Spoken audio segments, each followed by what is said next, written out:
Di ara mga idol no. Nanapod tayo trabaho on dire. Nissan banit na ban ni siya mga idol. Ang problema ani atong ilisan og idler pulley og ipa-repair na tong radiator kay nabuslot pagkaigo pagkabuak sa idler pulley mga idol. Ano, kita kay kusog yung sidlit mga idol. Diba? Ano. Mura po gripo. Okay. Radiator atong ipa-repair. Tapos ilista og bag-o nga pulley. Mauning pulley nga nabuak mga idol ug mao ni ang bag-o nga atong ilis mga idol. Og pagkahuman na repair ang radiator mga idol na duha ka buslot og nya natabutangan na po nato diag tubig mga idol nya.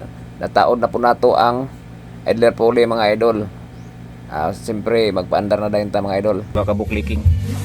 Naigo sa pulley nga nabuak. Bago na itong idler pulley. Start na ta mga idol.